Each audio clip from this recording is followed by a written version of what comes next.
Pepsi Black for Max Taste No Sugar. Pepsi Black time, 18 hours or 6 p.m.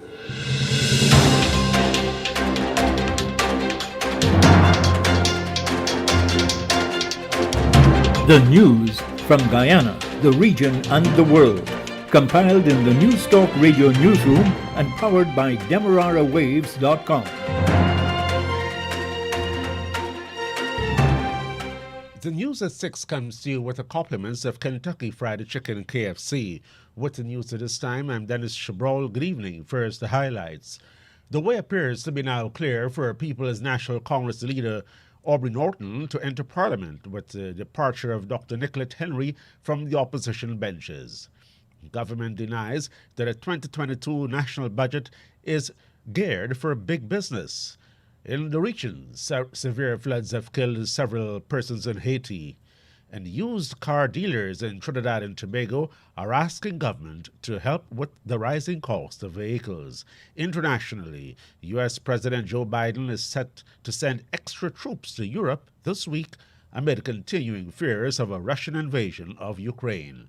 The details of these and other stories in a moment. KFC will be holding an employment call Sunday, 13 February 2022 from 9 a.m. to 2 p.m. at the parking lot at the Vlissingen Road branch. Get interviewed on the spot. You'll need a job application, a vaccination card that shows you're fully vaccinated, ID, TIN, police clearance, 2 references, passport-size photograph, and your birth certificate. KFC's employment call, Sunday, February 13th, 2022, from 9 a.m. to 2 p.m. at the parking lot at KFC's Vlissingen Road branch. And now the news in detail. Shadow Education Minister Dr. Nicolette Henry this afternoon confirmed that she'll no longer be a member of Parliament. It is unclear whether she has resigned or steps have been taken for her to be recalled. House Speaker Mansour Nadir did not say by what means she'll no longer serve as a parliamentarian. Her announcement possibly paves the way for People's National Congress Reform leader Aubrey Norton to emerge as a parliamentarian and opposition leader. As I conclude my presentation, Mr. Speaker, allow me to place on record a few thank yous. In light that this is my final budget presentation in this honorable House, of course I begin by thanking none other than His Excellency former President Granger, who reposed in me the confidence to serve in this honorable House. I am forever grateful to the people of this country who afforded me the opportunity to serve them with professionalism, dignity, and accountability. She also thanks APNU AFC parliamentarian Joseph Harmon, who has already resigned as opposition leader, and the Alliance for Change's Kemraj Ramsden. I thank the coalition partners, Kemraj, for their unwavering support and guidance. I thank the former opposition leader, my friend and colleague, the Honorable Joseph Harmon, for his unwavering support. I thank each and every member in this honorable House for the commitment and dedication they bring each and every day, sometimes under the most difficult of circumstances. I thank my family, who has always held my back and who has supported every decision I have made. And so today, it is with those words that I part company. The Central Executive Committee of the People's National Congress Reform has decided that PNCR leader Aubrey Norton should become a parliamentarian and be elevated to the post of opposition leader. Dr. Henry is one of the 9 APNU AFC parliamentarians who was drawn from the top-up component of the list of candidates that the PNCR leader has consulted earlier this week in an effort to convince one of them to resign. Alternatively, Mr. Norton would have been left with no other option to recommend the recall of one of them to the representative of the list of APNU AFC's candidates, Mr. David Granger. The Guyana Revenue Authority has begun registering motor vehicles in the PAC series. The GRA says the PAB series has come to an end. While the Revenue Authority says the PAC series will begin shortly, the Prime Minister's security vehicles are already in the PAC series. The GRA says the PAB series began in June 23, and with less than 180 motor vehicle registration numbers remaining, this will be the first series completed in just over 7 months. The ZZ series was completed a few days shy of 10 months. The registration series had lasted the longest as the HH series, which commenced in June 2000 and ended in September 2003. The GRA says the current trends indicate that more vehicles are being bought and registered over an increasingly shorter period. The GRA is reminding the public that registration of new motor vehicles is currently being facilitated at the GRA's railway embankment location. Payment of the registration fee, physical examination of motor vehicles, and a change of motor vehicle registrations are also being facilitated at this location. Public Works Minister Deodat Indar on Wednesday rejected claims by the opposition of Partnership for National Unity plus Alliance for Change, APNU-AFC, that the budget is for big business.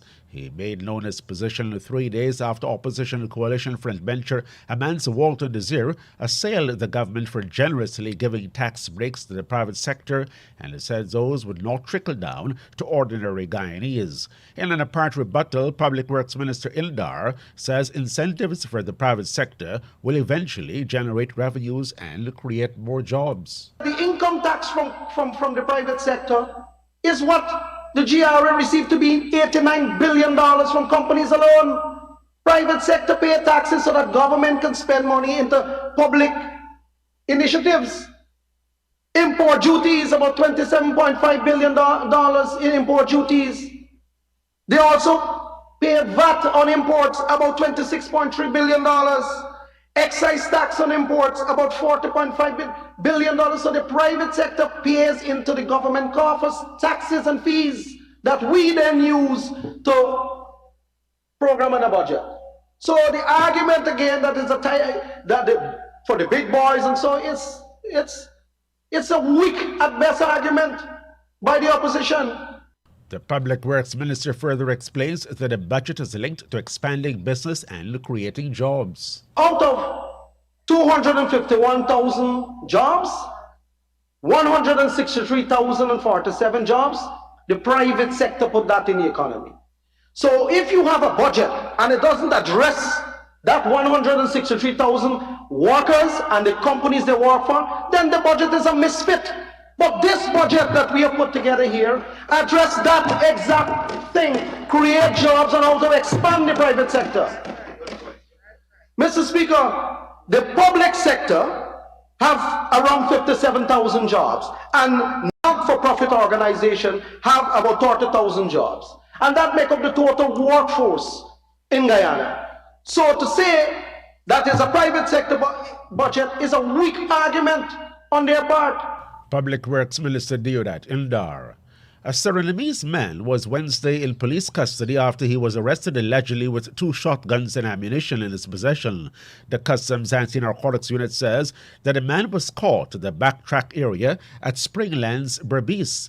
Kanu identified the man as 38-year-old Benjamin Judah Ibrahim Koning Ferenda and said he was arrested during an operation by the Joint Support Team.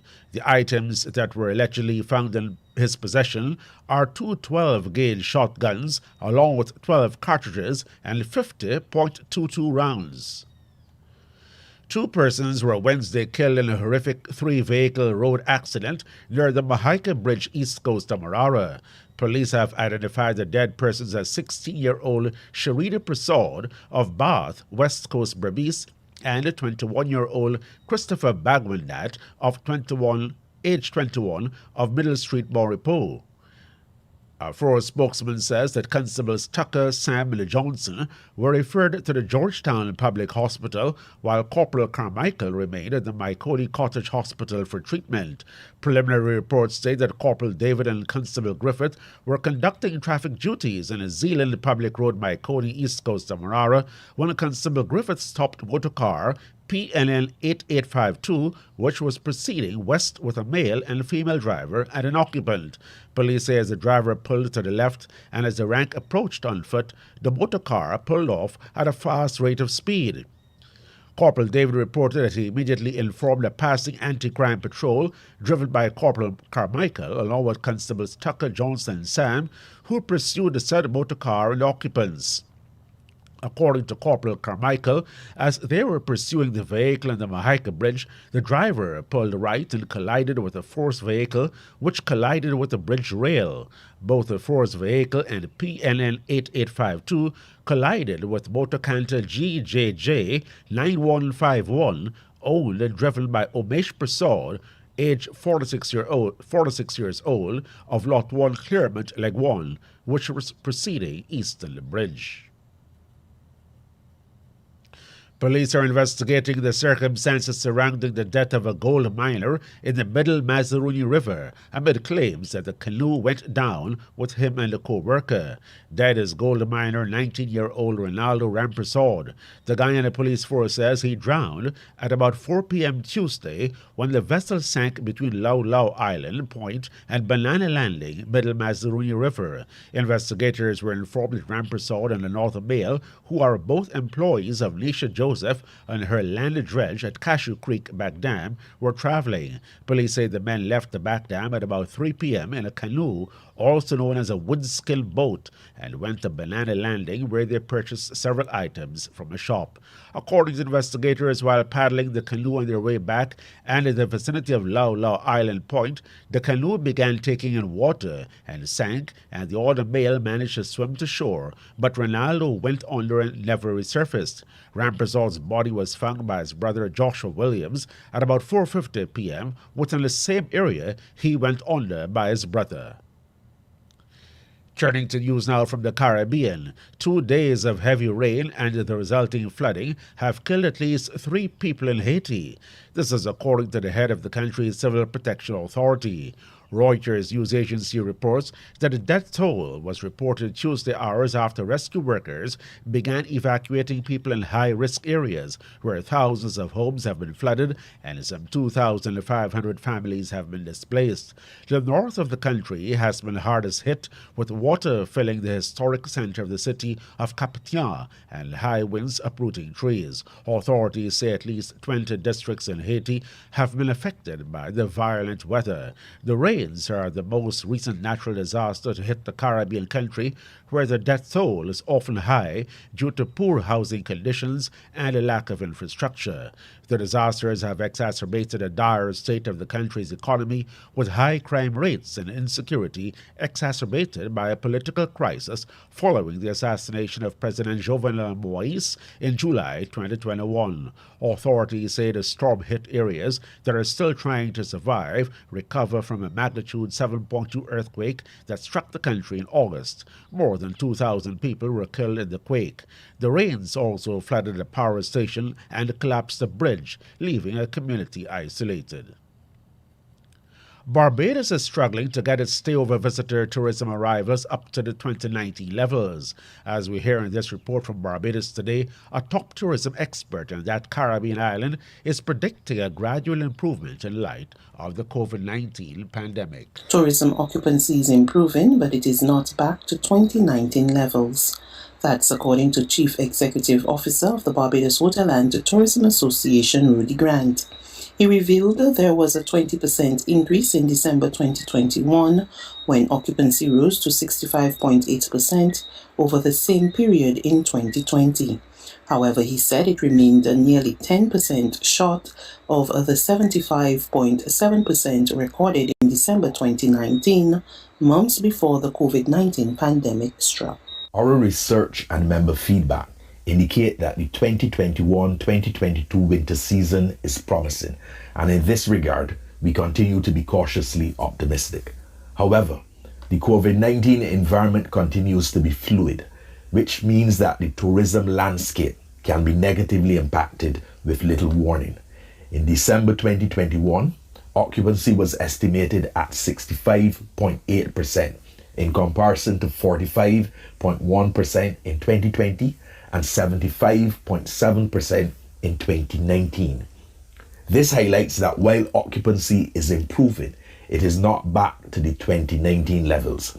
The projection is for a reasonably well-performing winter, with occupancies for the months of January, February, March and April 2022 projected at 66%, 62%, 65% and 45% respectively.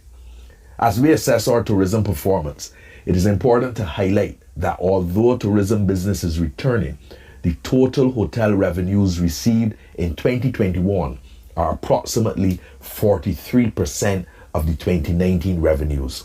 Brand said the critical performance marker of revenue per available room is approximately 46% of what it was in 2019, which is a clear signal that the road to recovery for the tourism industry may still be 2 or 3 years away. That report from Barbados Today.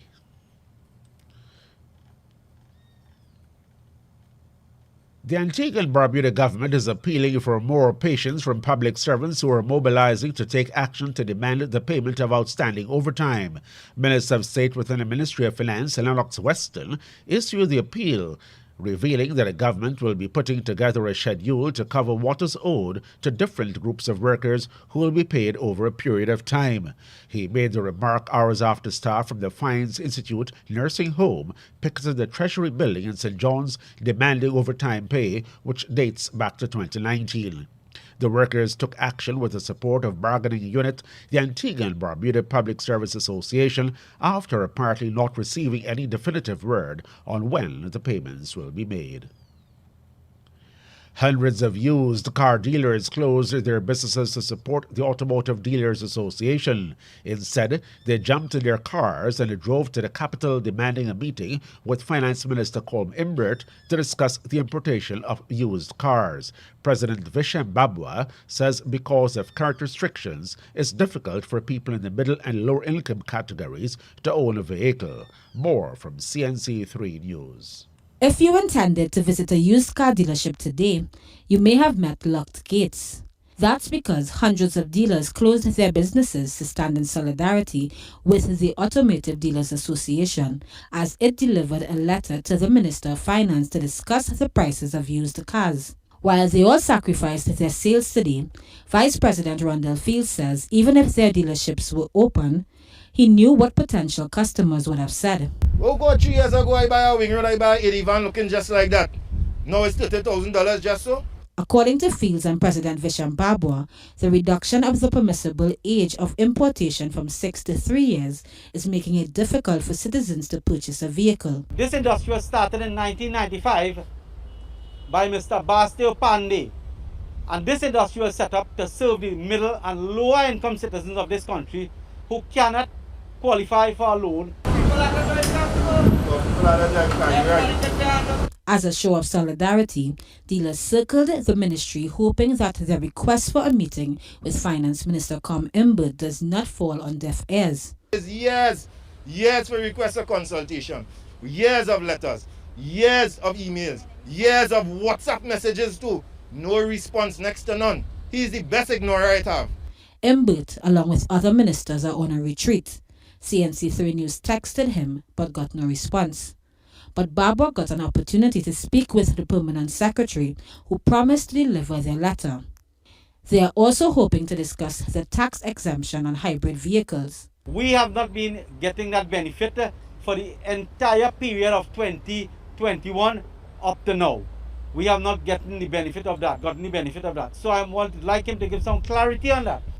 Carissa Lee, CNC3 News. And now we go to the BBC World Service for the latest bulletin of international news. Hello, I'm Moira Alderson with the BBC News. The United States is deploying more than 3,000 troops to bolster the defence of European allies, the first major movement of US forces in Russia's military standoff with Ukraine. Russia's foreign ministry has called the US deployment an unjustified and destructive move that increased military tensions. Barbara Pletasher is in Washington. These troops that they're deploying do have combat punch, but the deployments, I think, are more symbolic than anything. And they had been previewed already last week. So what the administration is saying is that they're wanting to reassure their NATO allies in Eastern Europe who are worried about these Russian troop movements near Ukraine could spill over their borders. And those states did request reinforcements, so they're responding to a request. And then more than that, what the Pentagon and the administration is trying to do is send a message to President Putin that it's taking its responsibilities with NATO very seriously, and that if Mr. Putin makes any move towards NATO allies, there will be resistance. Afghan activists say another women's rights campaigner has been abducted from her house in Kabul by suspected Taliban members. Morsel Aya has joined several protests demanding women's right to work and education. And Barasan Etirajan reports. The latest abduction came weeks after two Afghan women activists and their relatives were taken by armed men in Kabul. The activists have been holding protests urging the Taliban to allow women to return to work and to resume attending educational institutions. The UN has been urging the Islamist rulers to stop arbitrary arrests and release those in detention. But the regime has denied that the women are in their custody. There have been growing fears over a crackdown on dissent since the Taliban took over in August. The Minister for Agriculture in Northern Ireland's devolved government has told his officials to stop carrying out checks on goods entering the region from the British mainland. Checks are part of the Brexit deal struck with the European Union, known as the Northern Ireland Protocol. The minister's pro-British Democratic Unionist Party opposes the protocol. The Serbian authorities say the coronavirus tests submitted by the tennis champion Novak Djokovic at the Australian Open tournament were legitimate. The prosecutor's office there had said there had been no manipulation of evidence, as suggested by some reports. With more, here's Guy Delorney. The Belgrade Public Prosecutor's Office says it's been investigating allegations about the coronavirus test certificates since the middle of January. That's when it received a criminal complaint alleging that Novak Djokovic used forged documents in his doomed attempt to enter Australia. Prosecutors requested clarification from Serbia's Ministry of Health, and a reply has finally come through, indicating that the documents are authentic. Concerns have been raised about the authenticity of the certificates because the later negative test has a lower serial number than the earlier positive test. BBC News. The government of Guinea-Bissau says 11 people are now known to have died in Tuesday's failed attempt to overthrow President Umaru Sissoco Embalo. Both soldiers and civilians are among the dead. A major investigation has been launched to find the unidentified gunman. The army is patrolling the streets of the capital, and the area surrounding the government complex where the failed coup happened is still closed off. The Defence Ministry in the United Arab Emirates says 3 drones have been intercepted and destroyed in the country's airspace. The ministry says the drones, described as hostile, penetrated UAE airspace at dawn today. It's the 4th such incident in the past few weeks. The previous all claimed by the Houthi movement in Yemen that has been fighting the Saudi-led coalition, which includes the UAE. Monica Vitti, a star of the golden age of Italian cinema, has died, aged 90. She was best known for her collaboration with the director Michelangelo Antonio. Sasha Slichter reports. Monica Vitti discovered her passion for the theatre during World War II when she entertained her family with puppets. But with her raspy voice, freckles and mane of blonde hair, it was clear she was meant for the cinema. And it wasn't long before she was spotted by Michelangelo Antonioni, who cast her in La Ventura, in which she plays a tormented woman who dallies with the lover of her missing friend. She would go on to star in a string of his films, all exploring themes of alienation and existential angst. Her talent and mesmerizing beauty led her to star along such names as Marcello Mastroianni, Alain Delon and Dirk Bogarde. Football and Senegal are through to the final of the Africa Cup of Nations. They've just beaten Burkina Faso 3-1. All of the goals came in the final 20 minutes of the match. Senegal will now take on either Egypt or Cameroon in Sunday's final. That's the latest world news from the BBC. That's the news to the moment. KFC will be holding an employment call Sunday 13 February 2022 from 9 a.m. to 2 p.m. at the parking lot at the Vlissingen Road branch. Get interviewed on the spot. You'll need a job application, a vaccination card that shows you're fully vaccinated, ID, TIN, police clearance, 2 references, passport-size photograph and your birth certificate. KFC's employment call, Sunday, February 13th, 2022, from 9 a.m. to 2 p.m. at the parking lot at KFC's Vlissingen Road branch.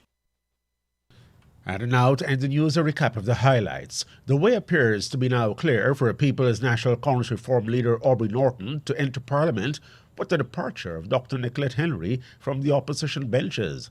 Government denies that the 2022 national budget is geared for big business. Regionally, severe floods have killed several persons in Haiti, and used car dealers in Trinidad and Tobago are asking government to help with the rising cost of vehicles. Internationally, U.S. President Joe Biden is to send extra troops to Europe this week amid continuing fears of a Russian invasion of Ukraine. That's the end of the news, which came to you with the compliments of Kentucky Fried Chicken, KFC.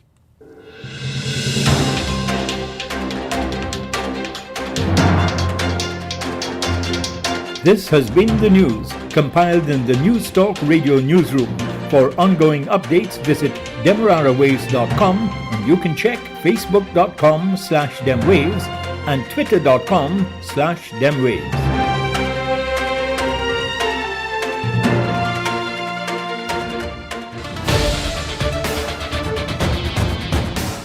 News Talk Radio Guyana is the station for you, bringing you news updates every hour, major news 3 times a day, edutainment on a higher level, shows like Beat the Clock, Brunch on the Coast, The Afternoon Jam, Youth's Perspective. It's a station that goes wherever you go, streaming online at www.bit.ly/newstalk1031. It's News Talk Radio Guyana 103.1 FM.